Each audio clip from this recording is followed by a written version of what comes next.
Baiklah, Assalamualaikum warahmatullahi wabarakatuh. Perkenalkan, nama saya Sagita Virginia dengan NIM 1811260030. Program studi Tadris Ilmu Pengetahuan Alam akan menjelaskan tentang struktur dan fungsi tumbuhan.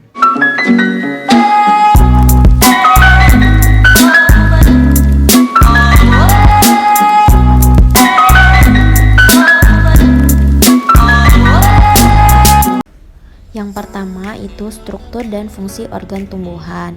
Nah, terbagi menjadi 5 sub, yaitu sebagai berikut.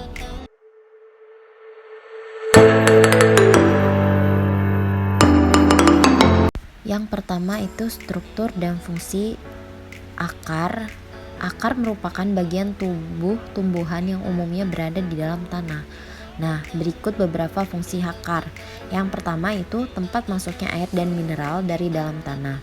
Rambut akar mengambil air mineral secara osmosis. Selanjutnya, air dan mineral diangkut menuju daun untuk fotosintesis. Kemudian ada yang kedua, menunjang, melekatkan atau menopang tubuh tumbuhan agar kukuh sehingga tumbuhan dapat bertahan dari embusan angin dan hujan. Yang ketiga, ada akar juga dapat berfungsi sebagai alat untuk bernafas. Oksigen dapat masuk melalui akar secara difusi. Beberapa tumbuhan memiliki akar napas, misalnya tumbuhan bakau. Yang keempat, ada pada beberapa jenis tumbuhan akar berfungsi sebagai tempat penyimpanan cadangan makanan atau alat perkembangbiakan vegetatif. Berikut ini ada tumbuhan terdapat akar-akar yang mempunyai fungsi khusus, yaitu akar gantung. Fungsinya akar gantung adalah menyerap air dan udara. Kemudian akar nafas merupakan akar yang naik ke tanah dan sebagian lagi berada di dalam tanah. Kemudian ada akar pelekat. Pelekat tumbuh di sepanjang batang. Kemudian akar tunjang. Akar tunjang adalah akar yang tumbuh dari bagian bawah batang ke segala arah.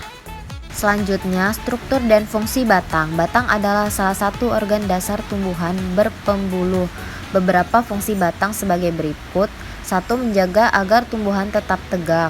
Kemudian ada pengangkut air dan mineral dan akar menyimpan cadangan makanan. Kemudian ada alat perkembangbiakan vegetatif.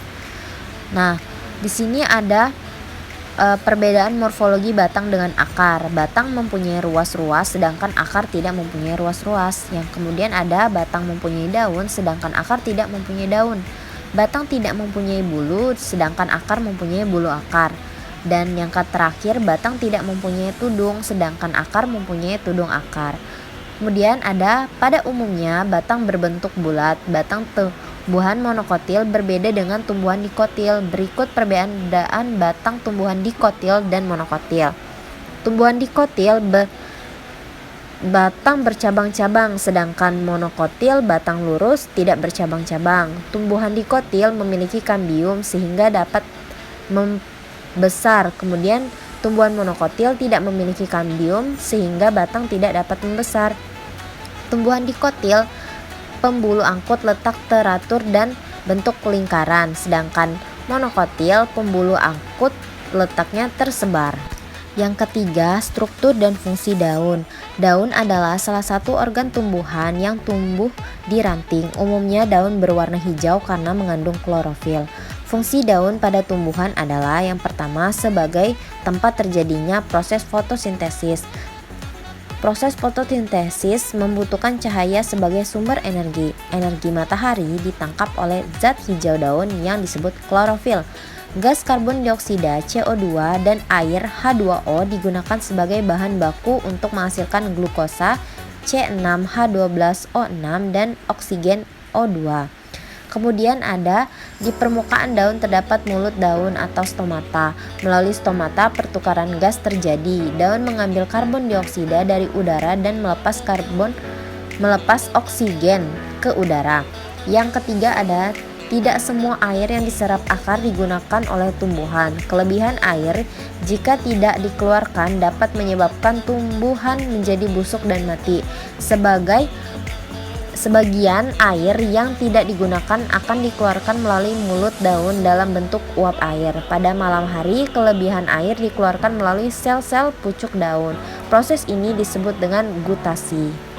Yang keempat ada struktur dan fungsi bunga. Bunga merupakan organ yang penting pada tumbuhan karena di dalamnya terdapat alat-alat perkembangbiakan generatif tumbuhan.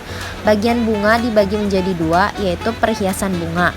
Perhiasan bunga terdiri dari mahkota bunga. Kemudian ada kelopak bunga.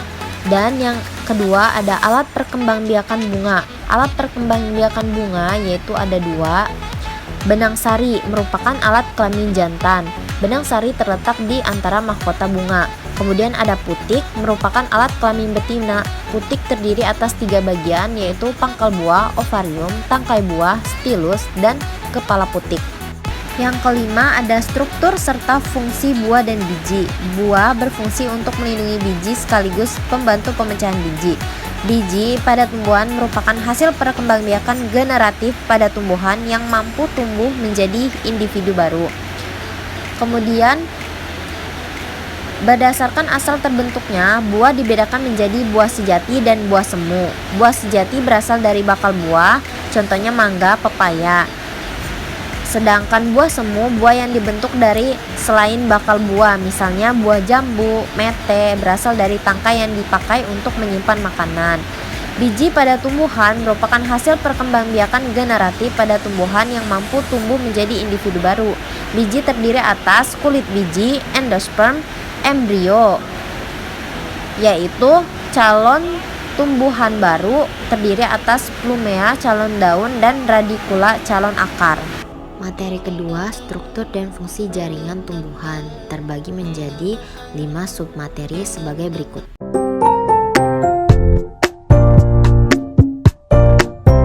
Yang pertama, jaringan meristem merupakan jaringan bersifat embrional. Berdasarkan terjadinya jaringan meristem dibagi menjadi 2, meristem primer yaitu berasal dari jaringan embrional dan merupakan kelanjutan dari perkembangan embrional. Sedangkan meristem sekunder, jaringan meristem yang berasal dari jaringan dewasa. Kemudian berdasarkan letaknya, meristem dibagi menjadi 2 sebagai berikut. Meristem ujung merupakan jaringan muda yang terbentuk oleh sel-sel intial. Meristem samping merupakan jaringan muda yang terbentuk oleh sel-sel intial yang terletak antara alat-alat tumbuhan. Jaringan dewasa merupakan jaringan yang tidak aktif membelah lagi dan sudah mengalami diferensiasi. Jaringan dewasa terbagi menjadi 4. Yang pertama, jaringan pelindung. Jaringan pelindung ada stomata dan trikoma. Kemudian ada jaringan dasar, parenkim asimilasi, parenkim udara, parenkim air, parenkim makanan, parenkim pengangkut. Ada berdasarkan bentuknya parenkim palisade, parenkim bunga karang, parenkim bintang, parenkim lipatan. Jaringan penyokong sebagai fungsi penyokong atau penguat tegaknya tumbuhan. Ada kolenkim dan skelerenkim. Kemudian ada jaringan pengangkut, yaitu terbagi menjadi silem sebagai tempat pengangkut air dan zat-zat mineral dari akar ke batang tumbuhan serta daun. Kemudian ada floem, yang itu floem berfungsi mengangkut gula hasil fotosintesis dari daun ke seluruh tubuh tumbuhan. Yang ketiga, struktur dan fungsi jaringan pada akar, yaitu ada epidermis, tersusun sel-sel berdinding tipis. Ada korteks, kulit luar terdiri sel-sel parenkim yang terletak di antara silinder pusat dan epidermis. Kemudian ada endodermis, merupakan pemisah antara korteks dan silinder pusat. Ada stele atau silinder pusat, merupakan bagian terdalam dari akar. Yang keempat ada struktur dan fungsi jaringan pada batang. Yang pertama ada epidermis. Pada batang tersusun atas selapis sel-sel yang hidup dan mempunyai kemampuan untuk membelah diri sehingga dapat menyesuaikan diri dengan bertambah besarnya batang sampai batas maksimum. Kemudian ada korteks, letak di bawah epidermis. Stele adalah silinder pusat batang terdapat di bagian dalam korteks. Nah, pada gambar di PPT itu ada tumbuhan monokotil dan tumbuhan dikotil. Di antara silem dan floem tidak terdiri kambium, itu monokotil. Sedangkan dikotil di antara silem dan floem terdapat kambium. Monokotil susunan berkas pengangkut tersebar atau tidak teratur, sedangkan dikotil susunan berkas pengangkut melingkar. Kemudian monokotil stele tidak terlihat jelas dan seolah-olah menyatu dengan korteks, sedangkan dikotil stele terlihat jelas. Kemudian monokotil tidak terdapat empulur, sedangkan dikotil terdapat empulur pada bagian pusat stele. Yang terakhir, struktur dan fungsi jaringan pada daun. Yang pertama ada epidermis, merupakan lapisan terluar yang biasa terdiri atas satu lapisan sel pipi berdinding tebal dan kadang kala dilapisi kutila atau lapisan lilin. Kemudian ada jaringan mesofil, terdiri jaringan parenkim yang dapat dibedakan atas parenkim palisade dan parenkim spons atau jaringan bunga karang. Kemudian ada jaringan pengangkutan, berkas pengangkutan terdapat pada tulang daun. Tipe berkas pengangkut ini sama dengan tipe berkas pengangkut pada batang. Materi yang terakhir yaitu teknologi yang terinspirasi dari struktur jaringan tumbuhan. Berikut akan dibahas contoh teknologi yang mengambil prinsip jaringan tumbuhan. Contoh yang pertama ada paving, memiliki bentuk yang sama dengan sel parenkim. Kemudian yang kedua ada permukaan daun talas, teratai dilindungi oleh lapisan kutila. Kemudian ada teknologi pembangkit listrik tenaga surya dibuat dengan meniru prinsip daun, di mana daun mampu memanfaatkan energi matahari untuk menghasilkan energi kimia sehingga dapat menjadi alternatif sumber energi yang sangat bermanfaat.